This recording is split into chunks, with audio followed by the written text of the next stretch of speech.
Hello my dear lovely students, आप सभी का स्वागत है आपके अपने यूट्यूब चैनल पीपीआई ट्यूटोरियल के पेड कोर्स क्लासेज में। मैं साक्षी आज आप लोग को हिंदी पढ़ाऊंगी, तो चलिए अपने इस हिंदी के क्लास को शुरू करते हैं। आज के क्लास में हम लोग हिंदी का इम्पॉर्टेंट क्वेश्चन सीरीज करने जा रहे हैं जो आपके बिहार पैरामेडिकल 2022 के एंट्रेंस एग्जाम के लिए बहुत इंपॉर्टेंट है। तो सभी बच्चों को क्लास लास्ट तक करनी है और क्लास के बाद कमेंट में अपना फीडबैक ज़रूर देना है कि आपको आज की क्लास कैसी लगी। तो चलिए हम लोग क्वेश्चन की ओर बढ़ते हैं। पहला क्वेश्चन यहाँ तत्सम से है, आपको बताना है निम्न में से तत्सम शब्द चुनिए। ठीक है, आपको बताना है निम्न में से तत्सम शब्द कौन सा है। ऑप्शन ए में दिया है अंगारा, ऑप्शन नंबर बी में दिया है अटारी, ऑप्शन नंबर सी में दिया है अमूल और ऑप्शन नंबर डी में दिया है आधा। तो आप सभी बच्चों को लाइव चैट में बताना है कि निम्न में से तत्सम शब्द कौन सा है। ठीक है, तो सर चलिए सभी को जल्दी से लाइव चैट में आंसर कीजिए। वेरी गुड, जिनका भी आंसर ऑप्शन नंबर सी है उनका राइट आंसर है। अमूल्य जो है एक तत्सम शब्द है। ठीक है, तो चलिए ये समझ लेते हैं कि हम लोग तत्सम किसको कहते हैं। तत्सम जो है दो शब्द से मिलके बना है, तत् प्लस सम। ठीक है, तत् मतलब होता है उसके, ठीक है, और सम मतलब होता है समान। तो जो उसके समान, किसके समान, तो संस्कृत के। तो जो संस्कृत के शब्द हम लोग हिंदी में यूज करते हैं उसी को हम लोग तत्सम कहते हैं। ठीक है, तो चलिए आइए थोड़ा सा तद्भव भी समझ लें।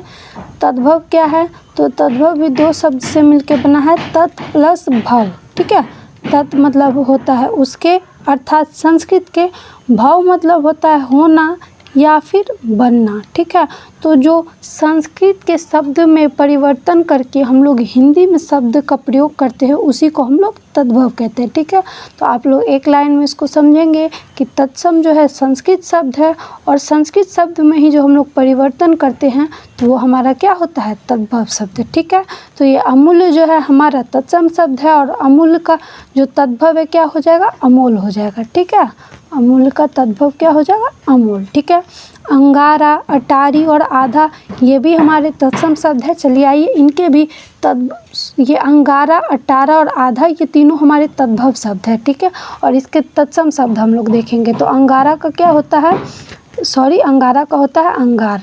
ठीक है, अंगारा का होता है अंगार। अटारी का होता है अट्टालिका। ठीक है, अटारी एक तद्भव शब्द है और इसका तत्सम होता है अट्टालिका। ठीक है, अट्टालिका, अट्टालिका।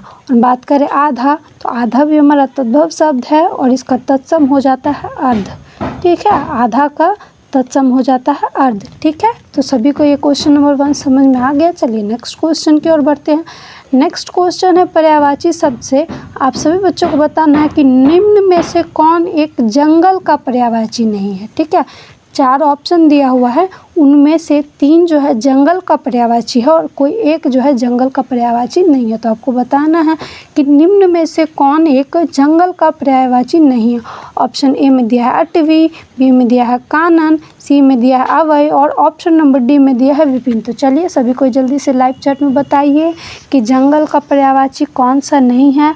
अटवी है ऑप्शन ए में, ऑप्शन नंबर बी में कानन है, ऑप्शन नंबर सी में अवय है और ऑप्शन नंबर डी में विपिन है। तो चलिए सभी को जल्दी से लाइव चैट में बताइए कि जंगल का पर्यायवाची कौन सा नहीं है। वेरी गुड, जिनका भी आंसर ऑप्शन नंबर सी है उनका राइट आंसर है। अवय जो है ये जंगल का पर्यायवाची नहीं है। अटवी, कानन और विपिन ये तीनों हमारा जो है जंगल का पर्यायवाची शब्द है। ठीक है, चलिए नेक्स्ट क्वेश्चन की ओर बढ़ते हैं। नेक्स्ट क्वेश्चन बच्चों हमारा विलोम शब्द से है। आप सभी बच्चों को बताना है कि उत्तम का विलोम है। ठीक है, आपको बताना है कि उत्तम का विलोम क्या है।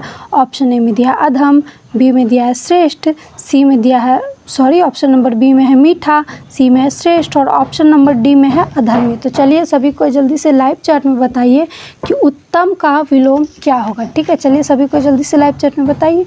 वेरी गुड, जिनका भी आंसर ऑप्शन नंबर ए है उनका राइट आंसर है। उत्तम का विलोम शब्द क्या हो जाता है, अधम। अब बात करें मीठा, तो मीठा का विलोम शब्द क्या हो जाएगा, करवा। ठीक है, मीठा का विलोम शब्द क्या हो जाएगा, करवा। श्रेष्ठ का विलोम शब्द क्या हो जाएगा, तो निम्न हो जाएगा और अधर्मी का विलोम शब्द हमारा धर्मी हो जाएगा। ठीक है, सभी को 3 नंबर क्वेश्चन समझ में आ गया। चलिए नेक्स्ट क्वेश्चन की ओर बढ़ते हैं। नेक्स्ट क्वेश्चन है अनेक शब्दों के बदले एक शब्द के लिए और इसमें आपसे पूछा जा रहा है जिसे बुलाया ना गया हो के लिए एक शब्द। ठीक है, ऑप्शन ए में है अनाहूत, बी में अतिथि, ऑप्शन नंबर सी में है अनियमित और ऑप्शन नंबर डी में है अनिर्णित। ठीक है, तो आप सभी को बताना है कि जिसे बुलाया ना गया हो के लिए एक शब्द क्या होगा। ठीक है, चलिए सभी को जल्दी से लाइव चैट में बताइए कि जिसे बुलाया ना गया हो उसके लिए एक शब्द क्या होगा। वेरी गुड, जिनका भी आंसर ऑप्शन नंबर ए है उनका राइट आंसर है। जिसे बुलाया ना गया हो उसके लिए एक शब्द में हम लोग कहते हैं अनाहूत। अब बात करें अतिथि की, तो अतिथि किसको कहते हैं? जिसके आने की तिथि ना हो। ठीक है, जिसके आने की तिथि ना हो उसी को क्या कहते हैं हम लोग? अतिथि। ठीक है, जिसके आने की तिथि ना हो उसी को हम लोग कहते हैं अतिथि। जो नियम के अनुसार ना हो, ठीक है, अनियमित है हमारा, तो अनियमित किसको कहते हैं? जो नियम के अनुसार ना हो। ठीक है, जो नियम के अनुसार ना हो उसी को हम लोग कहते हैं अनियमित। और बात करें अनिर्णित तो किसको कहेंगे? जिसका निश्चय ना हुआ हो। ठीक है, जिसका निश्चय ना हुआ हो उसी को हम लोग कहते हैं अनिर्णित। ठीक है, चलिए नेक्स्ट क्वेश्चन की ओर बढ़ते हैं। नेक्स्ट क्वेश्चन है, निम्न में से कौन एक काल का भी अर्थ देता है? ठीक है, आप सभी बच्चों को बताना है लाइव चैट में कि निम्न में से कौन सा है जो एक काल का भी अर्थ देता है। ऑप्शन नंबर ए में है कर्ज, बी में है यमराज, ऑप्शन नंबर सी में है कर्ण और ऑप्शन नंबर डी में है अम्बुज। तो आप सभी बच्चों को जल्दी से लाइव चैट में बताना है कि निम्न में से कौन सा एक शब्द है जो काल का भी अर्थ देता है। ठीक है, वेरी गुड, जिनका भी आंसर ऑप्शन नंबर बी आ रहा है का बिल्कुल राइट आंसर है। यमराज का जो है अर्थ है काल का भी अर्थ देता है। ठीक है, तो चलिए हम लोग नेक्स्ट क्वेश्चन की ओर बढ़ते हैं। नेक्स्ट क्वेश्चन है, आप सभी बच्चों को बताना है कि शुद्ध वर्तनी का चयन करना। ठीक है, ये 4 अस्पृश्यता लिखा है और आपको बताना है कि ऑप्शन नंबर ए वाला अस्पृश्यता या फिर बी वाला अस्पृश्यता या फिर सी वाला अस्पृश्यता या फिर डी वाला अस्पृश्यता कौन सा सही है। ठीक है, आपको सही वर्तनी बताना है कि अस्पृश्यता का सही वर्तनी कौन सा है। तो चलिए सभी को जल्दी से आंसर कीजिए इसका। वेरी गुड, आंसर इसका सी जो है राइट आंसर हो जाएगा। अस्पृश्यता हम लोग इस तरह से लिखते हैं। ठीक है, तो चलिए नेक्स्ट क्वेश्चन की ओर बढ़ते हैं। नेक्स्ट क्वेश्चन है, स्त्रीलिंग पुल्लिंग शब्द से आपको बताना है कि कवि का स्त्रीलिंग है। ठीक है, कवि एक पुल्लिंग शब्द है और आपको बताना है कि कवि का स्त्रीलिंग क्या होगा। ऑप्शन ए में दिया है कवित्री, ऑप्शन नंबर बी में दिया है कवित्री, ऑप्शन नंबर सी में दिया है कवियत्री और ऑप्शन नंबर डी में दिया है कवियत्री। ठीक है, तो आपको बताना है कि कौन सा कवियत्री जो है सही है, मतलब कवि का स्त्रीलिंग कौन सा सही है। ठीक है, तो चलिए सभी को जल्दी से लाइव चैट में बताइए। वेरी गुड, जिनका भी आंसर ऑप्शन नंबर सी है उनका राइट आंसर कवियत्री हम लोग इस तरह से लिखते हैं। ठीक है, कवियत्री हम लोग इस तरह से लिखते हैं। चलिए तो अब नेक्स्ट क्वेश्चन की ओर बढ़ते हैं हम लोग। तो नेक्स्ट क्वेश्चन है, नेक्स्ट क्वेश्चन हमारा पर्यायवाची शब्द से है। आप सभी को बताना है कि तरनी का पर्यायवाची शब्द है। ठीक है, आपको बताना है कि तरनी का पर्यायवाची शब्द कौन सा है। ऑप्शन ए में दिया है सूर्य, बी में दिया है नाम, सी में दिया है युवती और ऑप्शन नंबर डी में दिया है नदी। ठीक है, तो आप सभी बच्चों को जल्दी से लाइव चैट में बताना है कि इनमें से तरनी का पर्यायवाची शब्द कौन सा है। तो चलिए सभी को जल्दी से लाइव चैट में आंसर दीजिए। वेरी गुड, जिनका भी आंसर ऑप्शन नंबर ए है उनका राइट आंसर है तरनी का पर्यायवाची क्या है, तो सूर्य है। चलिए अब सूर्य के हम लोग कुछ और पर्यायवाची शब्द देख लेते तो क्या हो जाएगा, दिनकर। ठीक है, दिनकर, दिवाकर, प्रभाकर, प्रभाकर, भानु, भास्कर और सूरज। ठीक है, भास्कर, सूरज, ये सभी तरनी के पर्यायवाची शब्द हो गए, अर्थात सूर्य के पर्यायवाची शब्द हो गए। चलिए अब हम लोग नाम के भी कुछ पर्यायवाची शब्द देख लेते हैं। तो नाम का पर्यायवाची शब्द क्या हो जाएगा, प्रसिद्धि, प्रसिद्धि हो जाएगा, ख्याति हो जाएगा, ठीक है, यश हो जाएगा और कीर्ति हो जाएगा। ठीक है, ये सभी हमारे नाम के पर्यायवाची शब्द हो गए। तो चलिए अब हम लोग युवती और नदी के भी पर्यायवाची शब्द देख लेते हैं। ठीक है, तो नदी का पर्यायवाची क्या हो जाएगा, सरिता। ठीक है, सरिता, प्रवाहिनी, प्रवाहिनी, वाहिनी, वाहिनी, तटी। ठीक है, ये सभी हमारे नदी के पर्यायवाची शब्द हो गए। युवती के पर्यायवाची शब्द होंगे बाला, कुमारी, यौवनवती, ठीक है, यौवनवती, ये सभी हमारे हो गए युवती के पर्यायवाची शब्द। आपको ये क्वेश्चन भी अच्छे से समझ में आ गया होगा। तो चलिए हम लोग नेक्स्ट क्वेश्चन की ओर बढ़ते हैं। तो नेक्स्ट क्वेश्चन है, दिए हुए शब्दों में से भिन्न अर्थ वाला शब्द है, ठीक है। ये जो 4 ऑप्शन दिया हुआ है, तो 3 जो है एक समान अर्थ देने वाले शब्द है और एक जो है भिन्न है। तो आपको बताना है कि दिए हुए शब्दों में भिन्न अर्थ वाला शब्द कौन सा। ऑप्शन ए में दिया है आत्मजा, बी में दिया है नंदिनी, सी में दिया है भार्या और ऑप्शन नंबर डी में दिया है कन्या। तो चलिए सभी को जल्दी से बताइए कि कौन सा जो है भिन्न अर्थ वाला शब्द है। चलिए सभी को जल्दी से लाइव चैट में बताइए। वेरी गुड, जिनका भी आंसर ऑप्शन नंबर सी है उनका राइट आंसर है। भार्या जो है भिन्न अर्थ वाला शब्द है। भार्या किसको कहते हैं हम लोग, पत्नी को, ठीक है। और आत्मजा, नंदिनी और कन्या, ठीक है, ये तीनों किसके पर्याय हैं, तो ये पुत्री के पर्याय हैं, ठीक है, पुत्रियों के ये पर्याय हैं और ये पत्नी का, ठीक है। तो ये जो हमारा भार्या है ये भिन्न अर्थ वाला शब्द है। चलिए हम लोग नेक्स्ट क्वेश्चन की ओर बढ़ते हैं। नेक्स्ट क्वेश्चन हमारा मुहावरा से है और आपको बताना है कान कच्चा होने का अर्थ है, ठीक है। कान कच्चा होने का क्या अर्थ है। ऑप्शन नंबर ए में दिया है कम सुनना, बी में दिया है वह सुनी बात पर विश्वास करना, ऑप्शन नंबर सी में दिया है दूसरे की बात मानना और ऑप्शन नंबर डी में दिया है कान का कमज़ोर होना, ठीक है। तो चलिए सभी को जल्दी से लाइव चैट में बताइए कि कान का कच्चा होने का क्या अर्थ है। चलिए सभी को जल्दी से लाइव चैट में बताइए। वेरी गुड, जिनका भी आंसर ऑप्शन नंबर बी है उनका 100% राइट आंसर है। कान का कच्चा होने का अर्थ है सुनी हुई बात पर विश्वास करना और हमें कान का कच्चा नहीं होना चाहिए, हमें सारी सुनी हुई बात पर विश्वास नहीं करना चाहिए, ठीक है। तो चलिए अब हम लोग नेक्स्ट क्वेश्चन की ओर बढ़ते हैं। नेक्स्ट क्वेश्चन है हमारा कि बालक पढ़ता है, इस वाक्य में पढ़ता है, ठीक है। आपको बताना है कि बालक पढ़ता है, ये जो वाक्य है इसमें पढ़ता क्या है, अर्थात इस पढ़ता का पद परिचय बताना है, ठीक है। ऑप्शन नंबर ए में दिया है संज्ञा, बी में दिया है सर्वनाम, सी में दिया है विशेषण और ऑप्शन नंबर डी में दिया है क्रिया। तो आपको बताना है कि बालक पढ़ता है, इस वाक्य में पढ़ता क्या है। तो चलिए सभी को जल्दी से लाइव चैट में बताइए, जल्दी जल्दी जल्दी। वेरी गुड, जिनका भी आंसर ऑप्शन नंबर डी है उनका राइट आंसर है, ठीक है। ये पढ़ता क्या है, तो क्रिया है, ये काम है। और क्रिया किसको कहते हैं, जो शब्द किसी कार्य के होने का बोध कराता है उसी को हम लोग क्रिया करते हैं। ये बालक कौन सा कार्य कर रहा है, तो पढ़ रहा है, तो पढ़ता हमारा क्या हो गया, क्रिया हो गया। संज्ञा किसको कहते हैं, किसी वस्तु के नाम, स्थान के नहीं, किसी वस्तु, व्यक्ति, स्थान, भाव अथवा प्राणी के नाम को हम लोग क्या कहते हैं, संज्ञा कहते हैं। तो ये बालक क्या हो गया, हमारा संज्ञा हो गया, ठीक है। सर्वनाम किसको कहते हैं, तो जो संज्ञा के स्थान पर प्रयोग करते हैं हम लोग उसी को क्या कहते हैं, सर्वनाम, ठीक है। और विशेषण तो जो संज्ञा और सर्वनाम की विशेषता बताते हैं उसी को क्या कहते हैं हम लोग, तो विशेषण कहते हैं, ठीक है। चलिए नेक्स्ट क्वेश्चन की ओर बढ़ते हैं।